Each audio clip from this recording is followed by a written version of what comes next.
পৃথিবীতে এমন ৩ পাপী নারী ছিলেন যাদের পাপ কুরআনে উল্লেখ করা হয়েছে। এ থেকে বুঝতে বাকি থাকে না যে তাদের আচরণ কতটা ভয়াবহ ছিল। লূত আলাইহিস সালামের স্ত্রী আছেন এই তালিকায়। তিনি নবীর স্ত্রী হওয়া সত্ত্বেও ছিলেন অবিশ্বাসীদের সঙ্গী। তিনি লূত আলাইহিস সালামের আহ্বান মেনে চলেননি, বরং সোদম ও গোমরা শহরের পাপকর্মের সাথে জড়িত ছিলেন। সুজলা সুফলা ছিল এই স্থানটি, কিন্তু এখানকার মানুষরা এত বেশি পাপে জড়িয়ে পড়েছিল যে আল্লাহর গজব নেমে এসেছিল, আর যা পরিণত হয় মৃত সাগরে। এখানকার মানুষরা সমকামিতায় লিপ্ত ছিল। আল্লাহ যখন আযাব দিলেন আর লূত আলাইহিস সালামকে নিষেধ করলেন পেছনে ফিরে তাকাতে, লূত আলাইহিস সালাম এরপর তার সম্প্রদায়কে বললেন পেছনে ফিরে না তাকাতে। লূত আলাইহিস সালামের আদেশ অমান্য করে তার স্ত্রী পিছনে ফিরে তাকান, আর সাথে সাথে লূত আলাইহিস সালামের স্ত্রী পাথরে পরিণত হলেন, যা আজও লূতের স্ত্রীর পিলার নামে পরিচিত। লূত আলাইহিস সালামের স্ত্রীর নাম ছিল বাইলা। তিনি লূত আলাইহিস সালামের সাথে খারাপ ব্যবহার করতেন না, স্ত্রী হিসেবে সব দায়িত্ব পালন করতেন, কিন্তু তিনি গোপনে পাপ কাজের সহযোগিতা করতেন।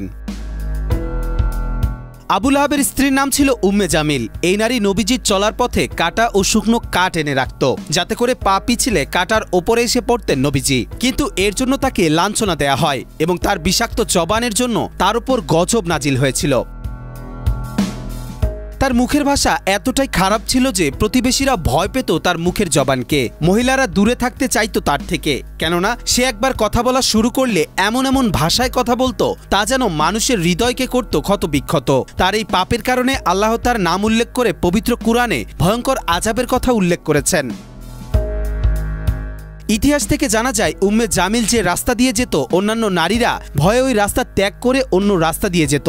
একদিন কাবা ঘরের পাশে আবু লাহাবের স্ত্রী রাসূলুল্লাহ সাল্লাল্লাহু আলাইহি সাল্লামকে ভৎসনা করে একটি কবিতা আবৃত্তি করেন। এই কবিতার ভাষা ছিল অত্যন্ত নিকৃষ্ট, আর এতে কাফেররা তাকে খুব বাহবা দিতে থাকে। আল্লাহ রাব্বুল আলামিন এই বিষয়টি মানতে পারেননি। সাথে সাথে পবিত্র কুরআনে সূরা আবু লাহাব নাজিল করেন। এই সূরার প্রতিটি শব্দ আবু লাহাব ও তার স্ত্রীর বুকে বিষাক্ত পেরেকের মতো লেগে যায়। আবু লাহাবের স্ত্রীকে বাহক বলে উল্লেখ করা হয়েছে, তবে তার এই ব্যবহারের আযাব স্বরূপ তার গায়ে এক বিষাক্ত ফোড়া দেখা দেয়। এটাকে ছোঁয়াচে ভেবে তার প্রাণপ্রিয় পরিবার এক নির্জন স্থানে তাকে রেখে আসে এবং সেখানে তার পরিবারের বিরুদ্ধে নিকৃষ্ট ভাষায় কবিতা আবৃত্তি করতে থাকে। শেষ পর্যন্ত সেখানে সে মারা যায়। তার পরিবারের লোকজন তাকে দাফন করতে আসেনি, একজন দিনমজুরকে দিয়ে লাঠি দিয়ে ঠেলতে ঠেলতে একটা গর্তের মধ্যে ফেলে দিয়ে মাটি চাপা দেয়া হয়।